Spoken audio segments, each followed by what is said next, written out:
जय माता दी, जय भगवती माँ। भगवती माँ आप सभी के जीवन में हमेशा खुशियाँ लाए, आपके सारे जीवन के कष्टों को दूर करे। तो प्रथम स्कंद हमारा पूरा हो चुका है और द्वितीय स्कंद के आज हम करेंगे भीष्म प्रतिज्ञा, सत्यवती के साथ शंतनु का विवाह एवं कौरव पांडवों के जन्म की कथा। तो अगर आप मेरे चैनल पर नए हैं तो कृपया करके चैनल को सब्सक्राइब कर लीजिए। तो आज हम शुरू करते हैं भीष्म की प्रतिज्ञा, सत्यवती के साथ शंतनु का विवाह एवं कौरव पांडवों के जन्म की कथा।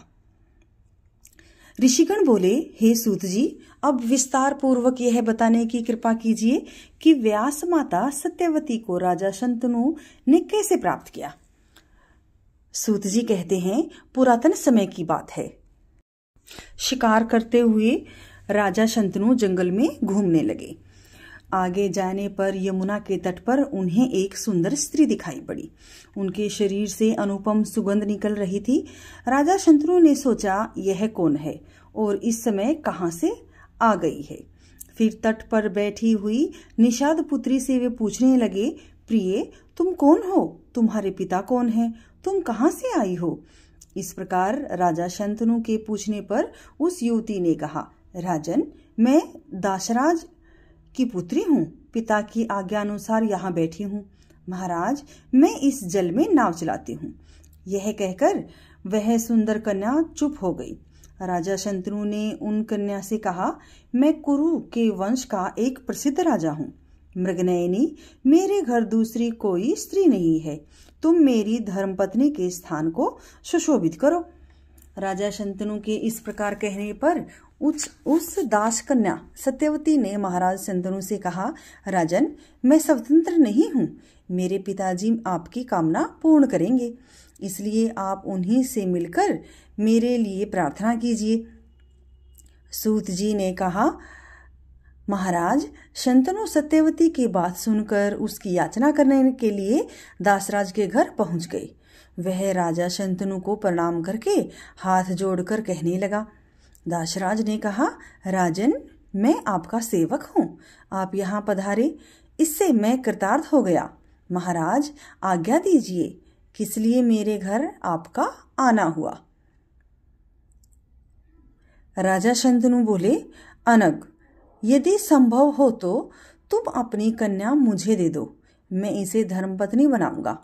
दासराज ने कहा, राजन, आप यदि मेरी पुत्री के लिए प्रार्थना करते हैं तो मैं अवश्य दे दूंगा, किंतु महाराज, मेरी एक शर्त है कि इस कन्या का पुत्र ही आपके बाद राज्य का अधिकारी होगा। किसी भी स्थिति में आपके दूसरे पुत्र को राजगद्दी नहीं मिलेगी।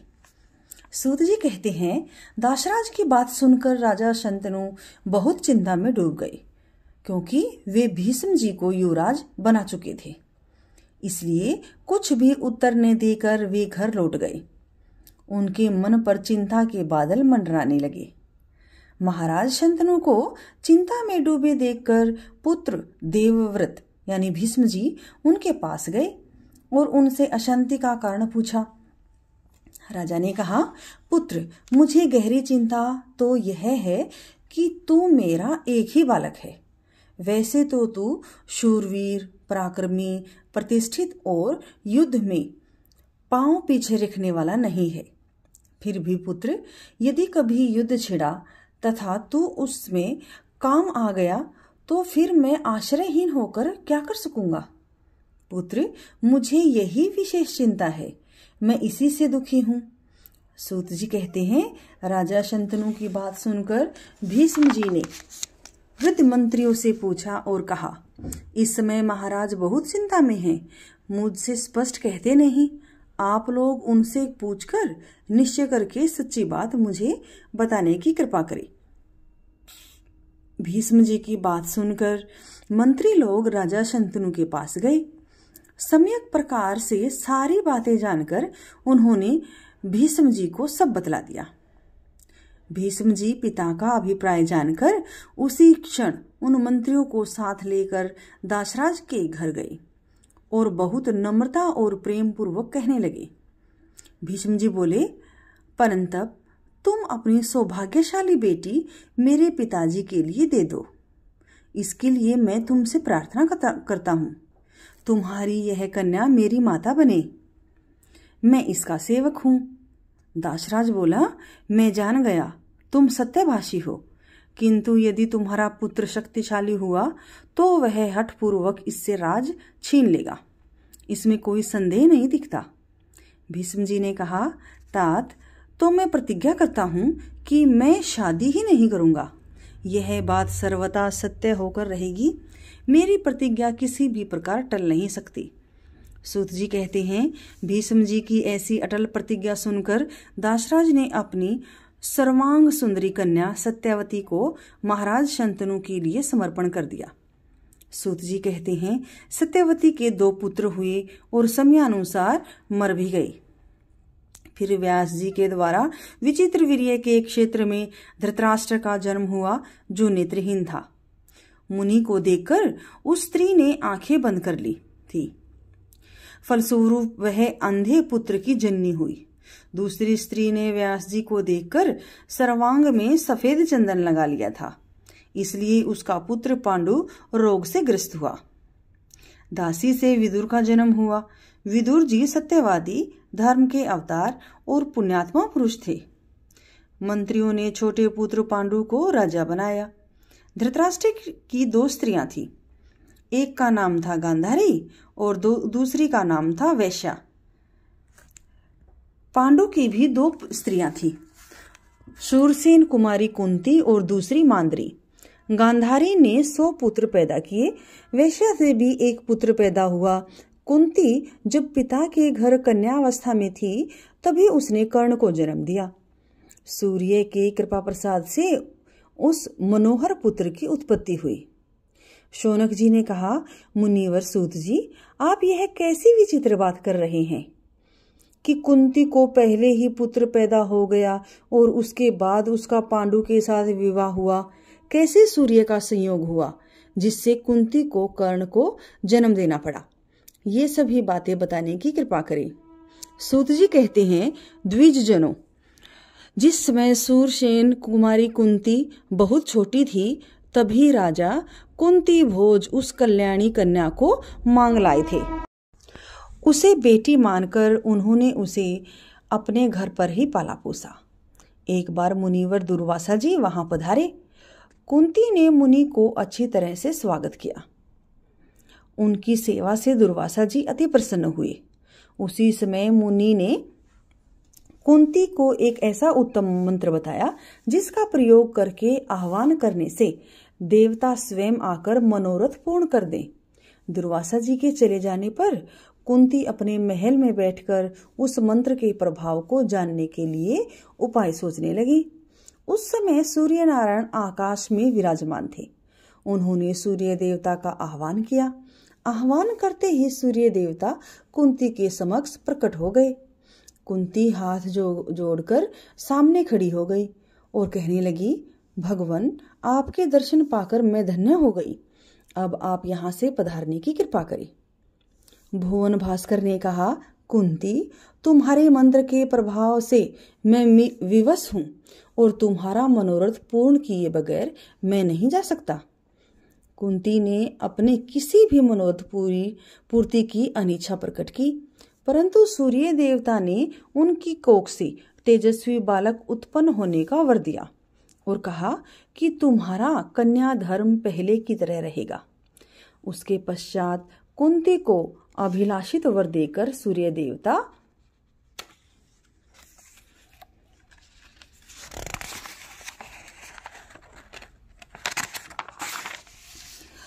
अपने लोक को पधार गई। कुंती गर्भवती हो गई। भवन में छिपे रूप से पुत्र का जन्म हुआ। वह बालक अनुपम सुंदर था। मनोहर 2 कुंडल और दिव्य कवच उसे जन्मकाल में ही सुशोभित कर रहे थे।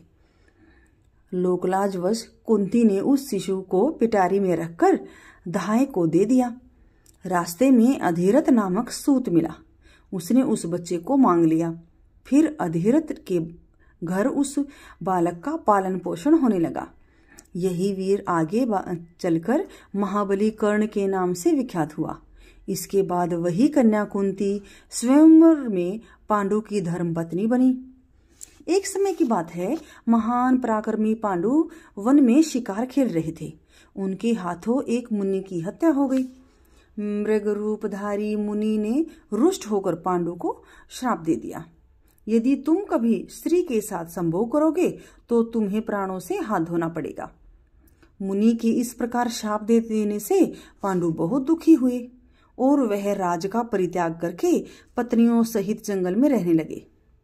एक समय की बात है, राजा के पूछने पर एक ऋषि ने कहा, परंतप संतानहीन की गति नहीं होती, स्वर्ग में जाने का अधिकारी भी वही होता है।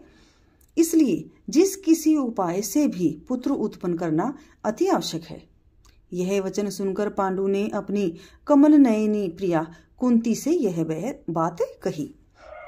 तब कुंती ने कहा, नाथ, मेरे पास मनोरथ पूर्ण करने वाला एक मंत्र है। दुर्वासा ऋषि ने यह मंत्र मुझे बताया था। राजन, यदि इस मंत्र से किसी देवता को मैं आमंत्रित करूं तो वे तुरंत मेरे सामने प्रकट हो जाएंगे और मेरा मनोरथ पूर्ण करेंगे। उसी समय पांडु ने कुंती को मंत्र प्रयोग करने की अनुमति दे दी। तब कुंती ने प्रधान देवता धर्म को याद किया। उनकी कृपा से कुंती प्रथम पुत्र युधिष्ठिर की माता हुई। उन्होंने वायुदेव की कृपा से भीम, देवराज इंद्र की कृपा से अर्जुन को पैदा किया। फिर महाराज पांडु की दूसरी पत्नी मांद्री ने पतिदेव पांडु से कहा, कुरुश्रेष्ठ, मुझे भी पुत्र दीजिए। मांद्री की बात सुनकर पांडु ने कुंती से मंत्र बता देने का निवेदन किया। उसने मांद्री को मंत्र बता दिया। पति की अनुमति से मांद्री ने पुत्र के लिए मंत्र प्रयोग किया। स्मरण करने पर दोनों अश्विनी कुमार आ गए। उनके अनुग्रह से मांद्री नकुल और सहदेव इन दोनों पुत्रों की जननी हुई। एक समय की बात है, आश्रम सुनसान था। मांद्री को देखकर पांडु बहुत विकारग्रस्त हो गए। मांद्री का संयोग होते ही पांडु के प्राण पखेरु हो गए। मांद्री सतियों की सत्यता प्रदर्शित करने के विचार से पांडु के साथ सती हो गई। वहां के निवासी मुनिगण पांचों पुत्रों सहित कुंती को हस्तिनापुर ले आए। फिर उन बालकों को तथा बहू कुंती को लेकर भीष्म प्रभृति सभी सज्जन हस्तिनापुर में रहने लगे। आगे है कौरव पांडवों का इतिहास। परीक्षित को राज्य प्राप्ति तथा ब्राह्मण कुमार को शाप। सूत जी कहते हैं, द्रौपदी पांचों पांडवों की पत्नी हुई। उन पांचों पांडवों से द्रौपदी के 5 पुत्र हुए।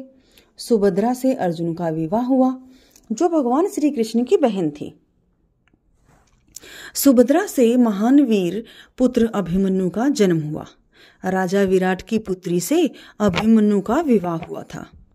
उसने एक पुत्र पैदा किया। वह श्रेष्ठ बालक पृथ्वी पर परीक्षित के नाम से प्रसिद्ध हुआ। पुत्रों के मर जाने पर धृतराष्ट्र पर दुखों का पहाड़ टूट पड़ा। वैसे ही गंधारी भी पुत्र शोक से अत्यंत कातर होकर जीवन बिता रही थी। धृतराष्ट्र ने पुत्रों के श्राद्ध आदि कर्म विधि पूर्वक संपन्न कराए। उसके बाद वे गंधारी के साथ जंगल में चले गए। कुंती और विदुर ने भी साथ दिया। जब तपस्वी जीवन व्यतीत करते हुए उन्हें 6 वर्ष व्यतीत हो गए, तब युधिष्ठिर ने खेद प्रकट करते हुए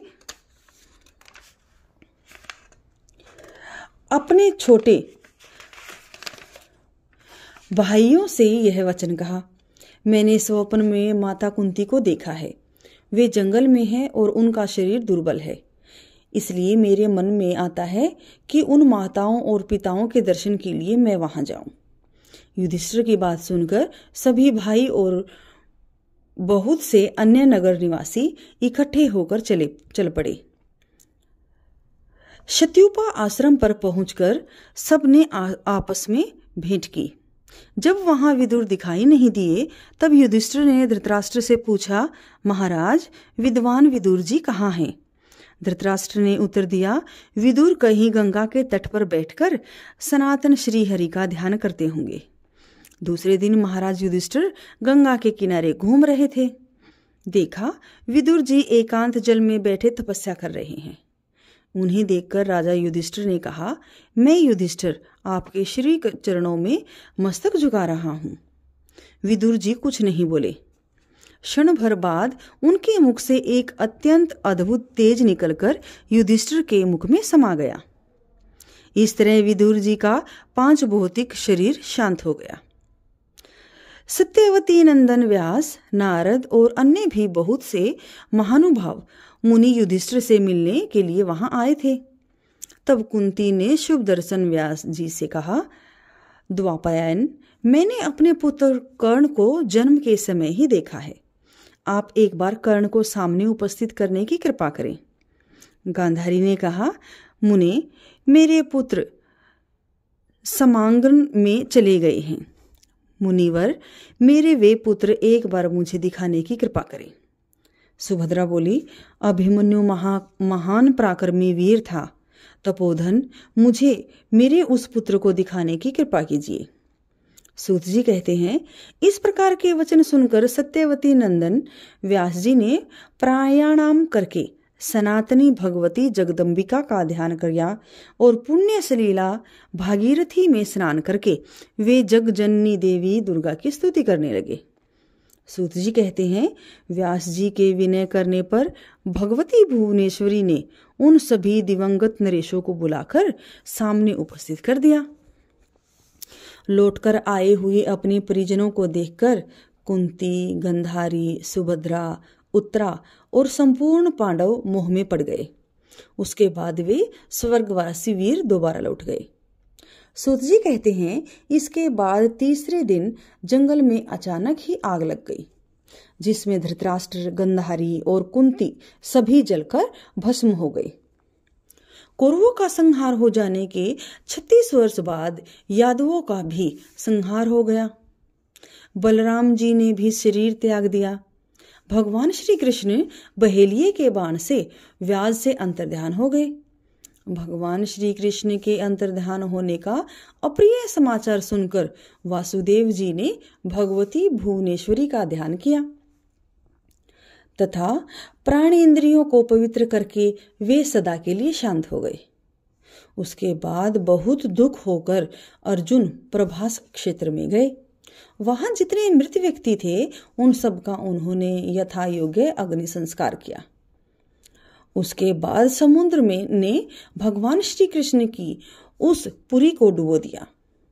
अर्जुन सब लोगों को लेकर वहां से जा चुके थे।